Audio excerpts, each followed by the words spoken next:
Was good, yeah. So the last event is over and it's finally time that we take a look at how to build her, which artifact is the best in slot, and then overall what kind of skills do you need to upgrade, and also is it worth it to invest sources for awakenings, and that's exactly what we're going to do.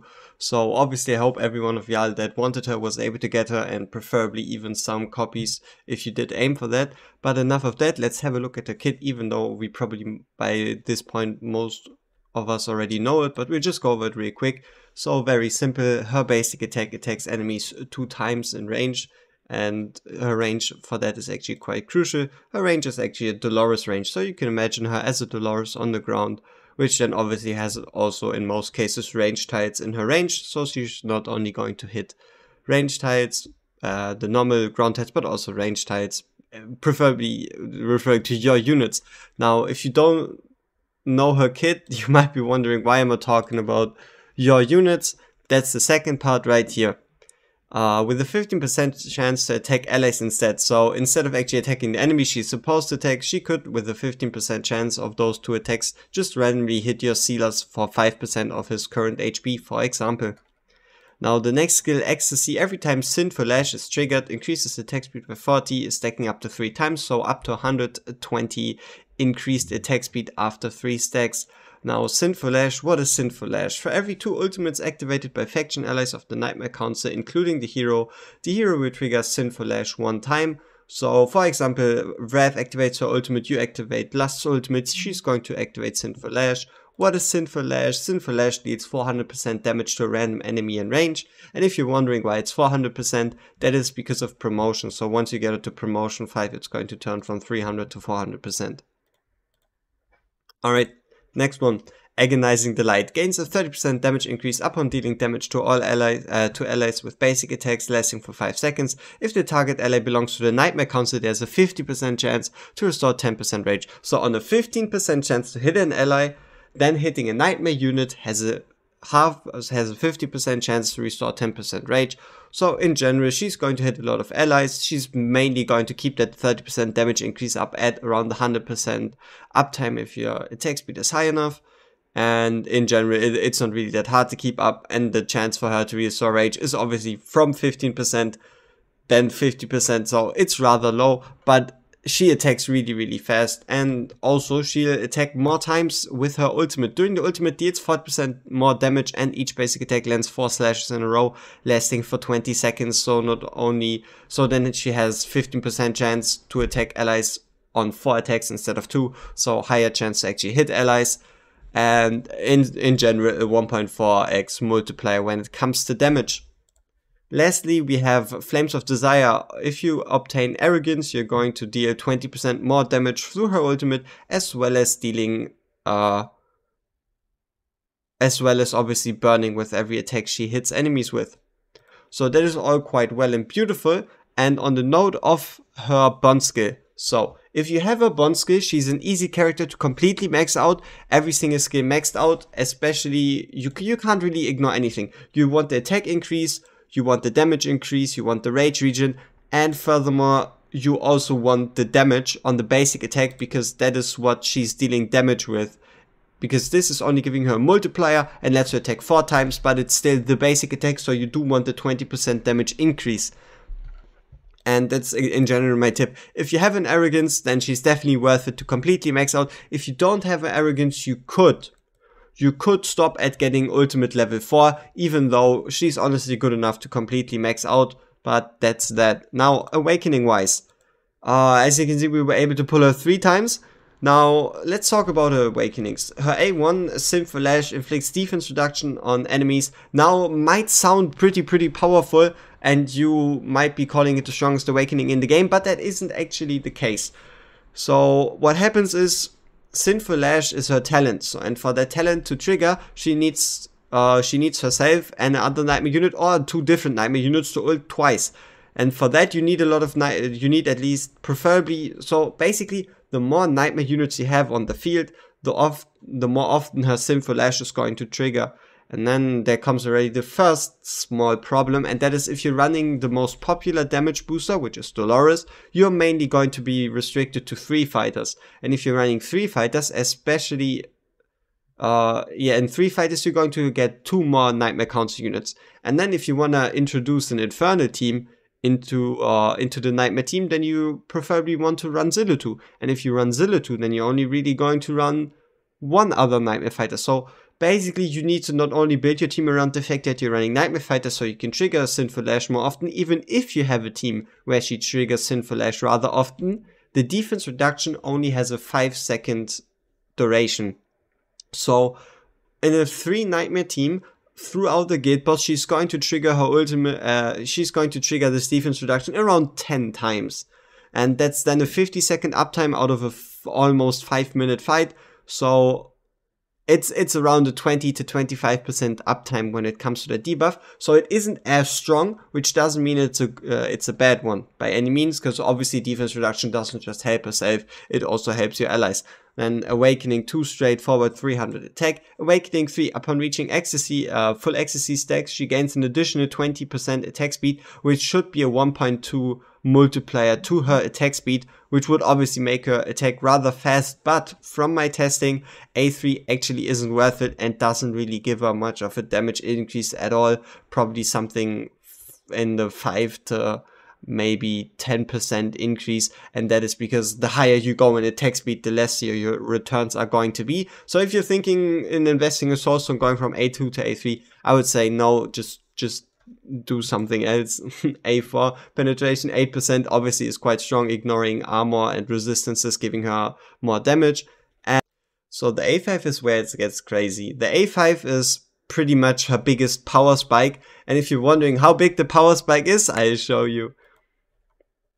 So yeah, if you're wondering what you could expect through different awakenings, on the blue one is Lust A0, red one being A1, yellow being A3, and green being A5. So you can see that there's a slight increase in going from A1 to A3, but then you see that massive increase when it comes to the A5, and that's pretty much what Lust Awakenings are about. If you can get it to A5, do so.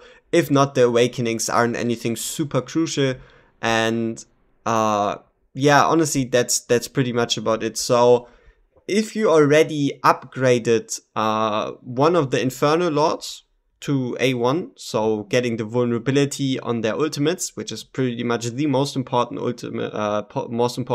awakening in the entire game, be it for Twin Fiend or Soul Cadence, then you can think about using your Soulstone elsewhere. And if it's about the using the Soulstone to get it to A5, definitely go for it. If it's A1, you don't need to do it. It's not going to be too crucial. And if you're thinking about the A3, honestly, it's not really worth it. You can have a look at the numbers, which is obviously damage in millions. So enough of the awakenings. Let's get back to her actual kit, how to build her and where to use her. Alright, so now that we figured out the awakenings, it's time to talk about gear. So for gear, we're just going to start on the left side, and the first thing we're going to talk about is going to be sets. So you have the choice between Whirlwind, Annihilating Might, Calamity, and then Warlord set. The note of Whirlwind set is, if you're still early game or struggling with getting high attack speed numbers, which is anything above 200, then it's still very viable to use a Whirlwind set. Or if you just happen to have a really good Whirlwind set with really nice substats, then it's still fine. But especially when you're moving into the end game, into the higher guild boss numbers, want to perfect your builds, then it's time to move away from the Whirlwind set, because you're going to find your attack speed elsewhere. So that leaves us then for the end game with the possible 3 choices of Annihilating Might, Calamity, and then Warlord set. And there it's just dependent on what kind of substats you get, and it isn't really about the substats you have, but about the stats you get at the end. But in general, let me give you kind of an idea what you're going to be aiming for. So on the weapon, it's going to be very simple: attack percent, crit rate, crit damage, or crit rate, crit damage, attack speed. So something like this. For the chest piece, it's attack percent, crit rate, crit damage. If you happen to get lucky and get an ancient piece, you might even see attack speed on here. And that's also why you don't really see crit damage on a weapon, because it's locked to ancient exclusives. So yeah, for the chest piece, that's pretty simple. And now onto the right side. So set-wise, the best set for Lust is going to be an Infernal Roar set, closely followed by a Soulborn Arcana set, but Infernal Roar is slightly ahead by probably, like, I don't know, 5 to 10%. And the interesting part is, at the moment, the difference is even smaller, and that is because Sorbonne Arcana set is at the moment glitched. What do I mean with glitched? So Sorbonne Arcana normally states after the ultimate is cast, damage increases by 10% permanently, stacking up to 5 times, which obviously refers to the ultimate the character themselves casts. But at the moment, Sorbonne Arcana is glitched, and whoever casts an ultimate is going to give a Sorbonne Arcana user a stack, which means they're pretty much going to be starting with 50% damage increase instantly, which might lead to some interesting results when it comes to guild, when it comes to Immortal Codex, Guild Boss, and any other stage really. So keep in mind, Sorbonne Arcana is glitched and it might become worse in the future. And even if, or even while it's glitched, Infernal Roar is superior. Obviously, there's more sets than just Sorbonne Arcana and Infernal Roar in the game. For example, Aegis Wrath. Out of all the other sets left, Aegis Wrath is obviously going to be the third best, but it just can't quite compete with Sorbonne Arcana or Infernal Roar, which is why I didn't really mention it specifically. But obviously, you can, if you don't have an Infernal Roar or Sorbonne Arcana, just run an Aegis Wrath instead. Now, inside, you only really want to use it if you're struggling with crit rate, because the damage bonus of the added true damage is completely negligible. Wisdom, I would stray away from Wisdom, because the Wisdom set only gives you a 10% damage, a 10-second increase, while her ultimate is at least a minimum of 20 seconds. So stay away from the Wisdom set. The Doom set is perfectly fine. I would probably rank it at around probably a top 5 set for her. So just straight up single target damage increase. Then after the Doom set, we have by far the best blue set, which is going to be Night Terror. Night Terror just gives her a straight up 25% damage increase as long as you're continuously hitting crits, which should be fine because you're aiming for 100% crit rate anyway. Glacier set is alright. If you can manage a good Glacier set, it's fine, but her base HP isn't the highest, so the benefit from a Glacier set isn't as impressive, but it's still not a bad set to run. Hawkeye set is not going to really work on Lust, because the chances of you getting to 1.2 second attack interval is rather low, even though you can think about running it, but in general I don't even think someone has an Hawkeye set, so just keep in mind Hawkeye set is kind of like a worse Night Terror set anyway. Fracture set. So Fracture set is kind of the same as an Aegis Wrath set, but it's just slightly worse because it only gives a 45% crit damage increase instead of a 60%, and also you kind of need to take a look at her HP, but it should be fine in most content because you should be able to guarantee her staying above 70% HP.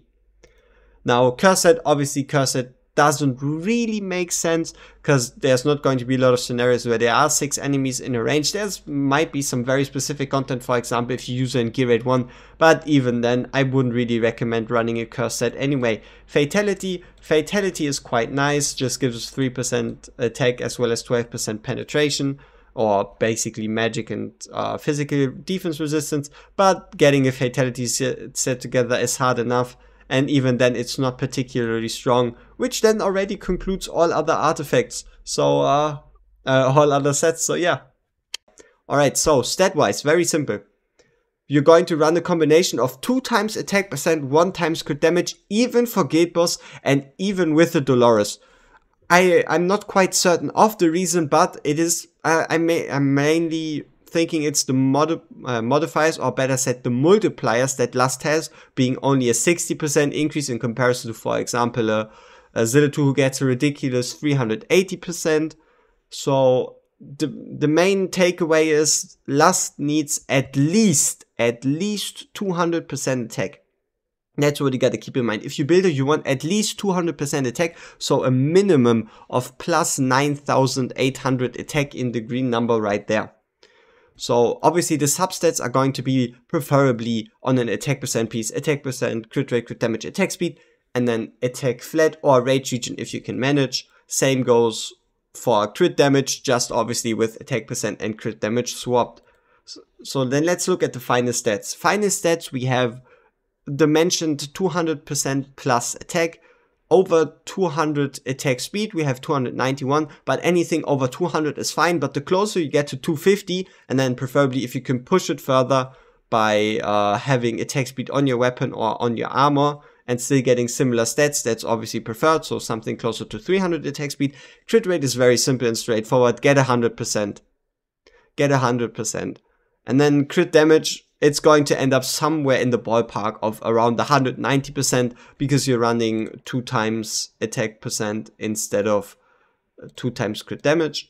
But also obviously anything at around the 150% is also totally fine, and then you can just build it up once you get better gear. And as you can see, we have 23.5% rage regen, but that's just happenstance because we have rage regen here, and here we have some attack speed, but that's not necessary. Alright, artifact. Now this might come as a surprise to all of you, but Captivation or Burning Desire is actually the best in slot artifact for Lust. It increases crit damage by 30%, and when triggering Sinful Lash, it will be triggered 2 consecutive times.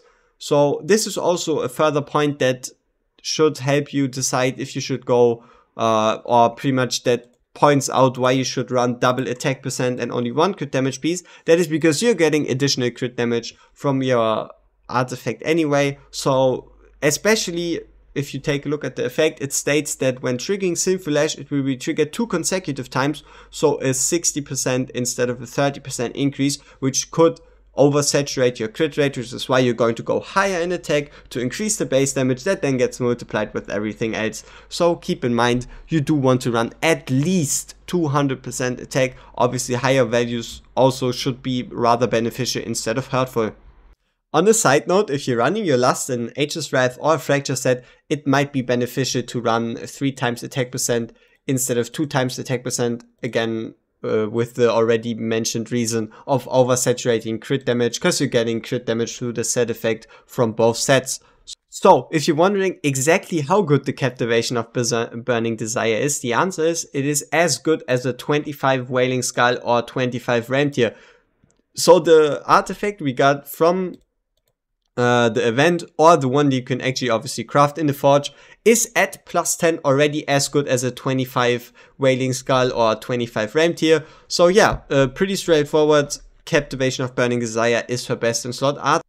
Alright, yeah, so the first thing we're going to talk about is going to be Guild Boss, probably be also the one y'all are most interested in. So, for Guild Boss, I'm going to go with the Nightmare Piercer team. Obviously, there's a couple of teams you can run her with, and a couple of teams that are going to work. For example, also you don't need Hex, you could swap him to Setrum, and there's a lot of changes you can make, but that's just a team, at least here on my account, and also in general, I was able to find the most success with, which doesn't mean that it's the strongest team or the only way to go. But let me tell you about what I was able to at least find out. So the team right here, you see, even if you swap out Torador for Wrath, Araka for Lunaria, and take out all the Awakenings, so Sealer Spectre A0, all at A0, this team is still able to hit 50k if you just have the appropriate gear and artifacts. So that's something you can keep in mind, especially if you see the final score. And then let's talk about the reason, or kind of, we've already scratched it a bit, and that's the fact that you do want to run more Nightmare units, preferably at least 2 if you want to make the most out of Lust's talent with the Sinful Lash. So also then you're kind of forced to run 2 fighters on the field permanently. And if you're running Volker, so even though we're running a Rage Region team, we're not running Volker. And the main reason is, if we were to run Volker, we would either need to run her or Torador on the field permanently.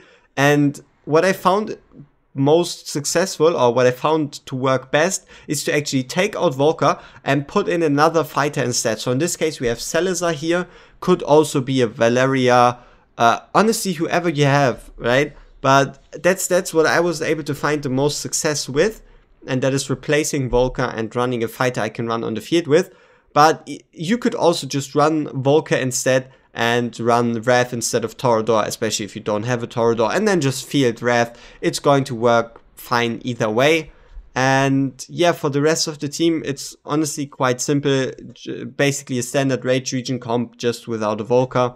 So let's go over the gear real quick. So Torador is just running an Invigoration set. Let me move my set out of the way for the stats. Obviously the stats are horrible. He's not really supposed to do anything. Arrogance obviously has quite good stats running a Sorbonne Arcana set. Same goes for Salazar. Salazar also quite good stats with running a Sorbonne Arcana set. Last in the gear that I've presented you with. Laurel running in tanky invigoration set. Tanky because you do need to tank a couple of meteors, so just give her a couple of tanky pieces on the left side, and maybe if you have it, some HP percent invigoration pieces. Araka's quite simple. She's just going to be running an Infernal Raw set, not an Infernal Raw, an invigoration set. Hex also running a Soulbound Arcana set with high attack speed, high crit damage, and then Silas running an Infernal Raw set, high crit damage, high attack speed, and then again rather low attack. Last or second to last, Hollow has just a high rage region, rather low attack, high attack speed build, pretty much just to allow it to cycle as much as possible when it comes to her ultimate. So just way too much rage region, and then obviously Euphoric Orb to make your teams attack faster, give higher attack speed. And then Dolores also, obviously this Dolores build is pretty good, so you would also be fine just running a non-invigoration set Dolores, but it's just to like kind of min-max, I guess. And as you can see here, again, high attack, 40% rage region, and then obviously invigoration set with an artifact being Keen Wisdom. So enough said, enough talked about. It's finally to show off finally time to show off this team, which means I need to move myself over again so you can see ult timings. Alright, so first things first, we're just going to bring in Hex, boost him with Laurel, boost Silas, bring everyone else in, and then just proceed to give our invigoration buffs. So at the end of the day, the only one that's running, that's not going to get an invigoration buff is going to be Salazar. And then right here, we're going to actually activate Hex's ultimate early because it takes so long, and wait with Salazar's and Lust's, with Silas and Lust's ultimate to trigger them before we can actually trigger Hollow's ultimate, just so we get that teeny tiny bit more rage region while their ultimates are active. Then obviously activate Dolores, activate Salazar, and as soon as all ultimates are active, that's when we take out Laurel. So not only are we overcharging every single ultimate possible, but we are also giving a 20% damage increase to everyone that ults while Laurel was still on the field. And right here it's going to be again the same thing. Activate the ultimates before activating Hollow. Activating Dolores obviously too. And then just bringing in all other ultimates again.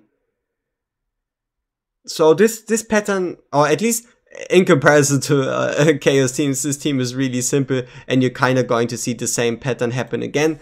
Here, if we take a look at the respawn time, which you can't quite see, is that this respawn time was around 18 seconds while Torador came up again, but we're going to wait it out because we do want the most uptime possible for Torador. So we wait for Laurel to be ready. Can I actually move myself? Yeah, I can. I'll just move myself over the cooldowns, not that it hides anything special. So yeah, we're just going to wait it out here. Activate Salazar's ultimate because it recharges super fast anyway, and also obviously then helps with triggering Sinful Lash. So right here, we're again going to bring in Laurel, but we're not going to take her out instantly. Rather, we are going to activate Hollow, activate Silas, activate Lust, bring in the Dolores ultimate, and then as soon as that happened, we can take out Laurel again, which is going to bring Hex up to ready, or up to speed. And that's the point where we can bring in Torador. So now we have around a 50 to 55 second uptime for Torador on the field. And especially if you have a Torador, you're going to kind of notice that Lust's A2 really isn't that impactful if you have a Torador, right? But I think that was also rather obvious beforehand already. So yeah, as you can see, we're doing very solid damage, already being way over 30,000 by the 2 minutes and 30 mark. And then just going to use all our ultimates once they come off cooldown again. And also obviously try to trigger our Torador ultimate, or obviously Wrath will trigger for you just the same. So then we can just again activate Hex, activate Hollow. And here what I could have done, or what I should have done, is actually place in Laurel and wait with Hex's ultimate just that bit so I can place in Laurel that Hex gets the 20% boost. But honestly, it's nothing too major. And then it's going to be again the same thing. And here we're just going to then remove Laura out again. So obviously you could also give Araka some gear, but I just found it to not really make that much of a difference.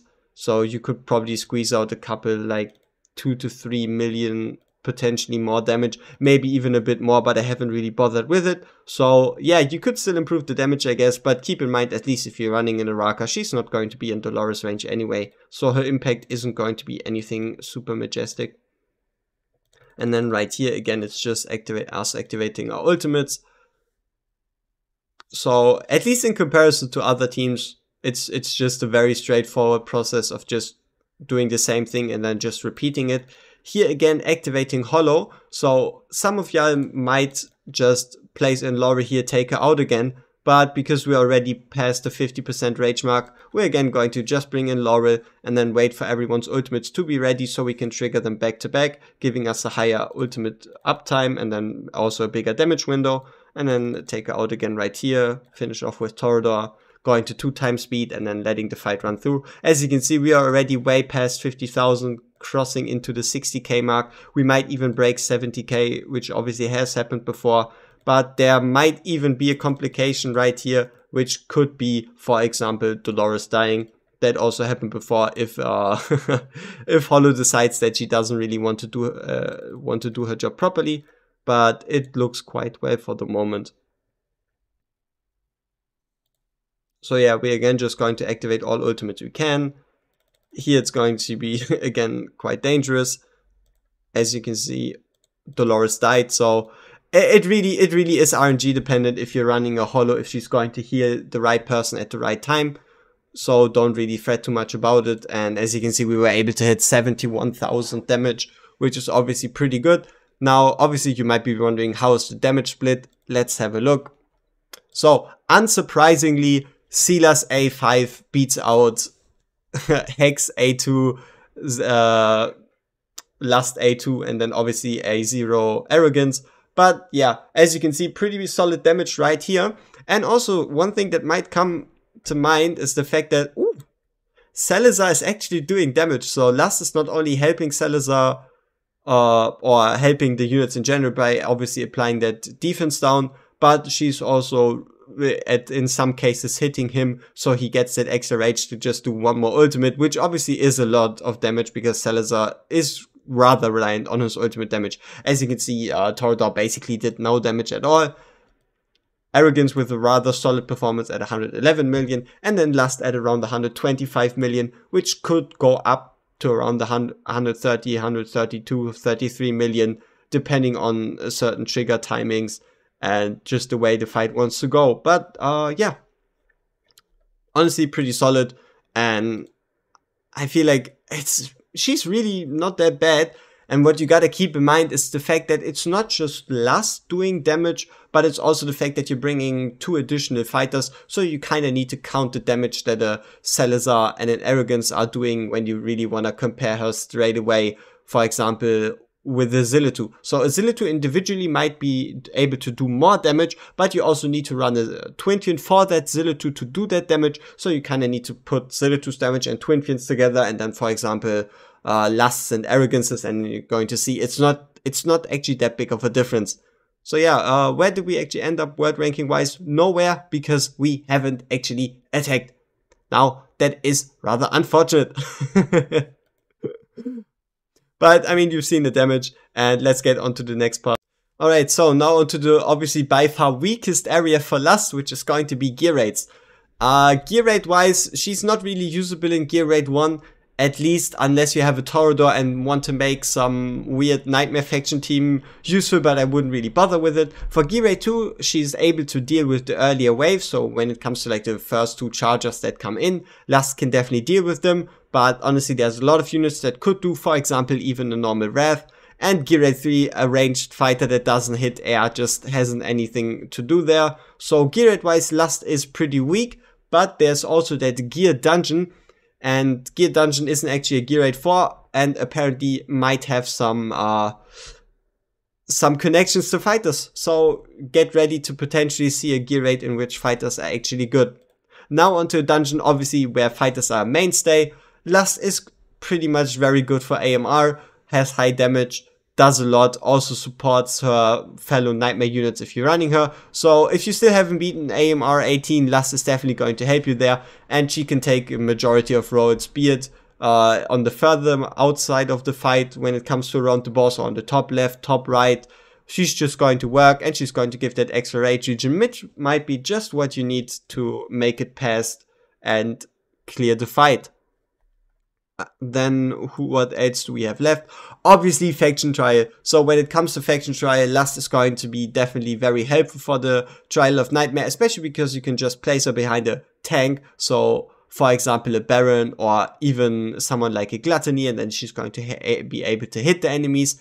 And also she has quite an interesting range, which might allow her to kill certain enemies, which allows you to push past 10 into the 11s and 12s. So do take note of her for the trial of Nightmare.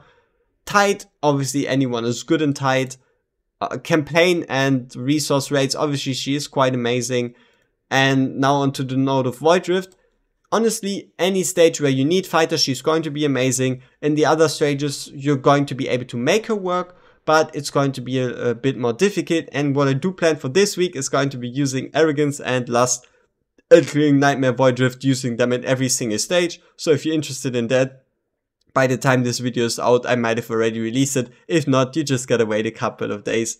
But enough of that, let's talk about the last few aspects, which is obviously going to be us going over, for example, the fact that there could be a potential AMR 19, 20, and 21, which would even increase her importance because it's obviously fighter content. And then what else do we have? Obviously, Immortal Codex. So for Immortal Codex, obviously I wouldn't quite recommend it, but if you take a look at my rankings, you can see that we were actually using a Lust, Torador, Arrogance, A-Bomb team to make it all the way to double S, which obviously isn't anything special. You can reach that also by just basically relying a bit more on Cerberus, but I just wanted to mention that here. And now onto the Lord of the Sticks. So for the Lord of the Sticks, I can't quite tell you how important it is to have a Torador as a Lord, but it might make the difference between you breaking one more shield and you failing against the shield.